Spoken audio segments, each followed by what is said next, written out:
En 2017, le plan de stationnement à Suresnes a changé. Jusqu'ici réduite à 10% des places de parking, les zones payantes ont été étendues afin de fluidifier le stationnement. Un an plus tard, près de 4000 commerçants et habitants se sont abonnés afin de bénéficier de tarifs préférentiels. Voici quelques réactions. En tant que commerçante, du jour au lendemain, on a vu la différence. Dès que c'est devenu payant, il y a eu à nouveau des places libres, une vraie possibilité de se garer facilement dans le quartier.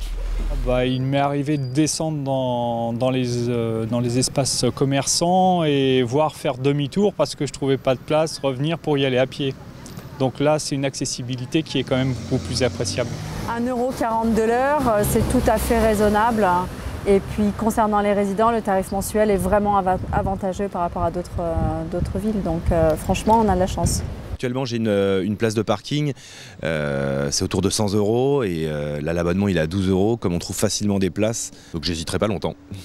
Donc très certainement, en fait, les gens de Saint-Cloud venaient se garer à Suresnes parce que c'était gratuit. Le report du stationnement autour du Mont Valérien nécessite que les zones soient étendues. Suite au succès de l'opération, le plan de stationnement va encore évoluer au 1er janvier 2018. Les zones payantes vont être étendues à toute la cité Jardin ainsi qu'au quartier République.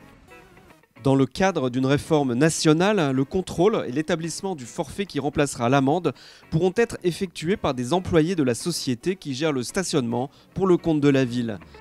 Un moyen efficace de redéployer les agents de surveillance de la voie publique sur d'autres missions au bénéfice des Suresnois.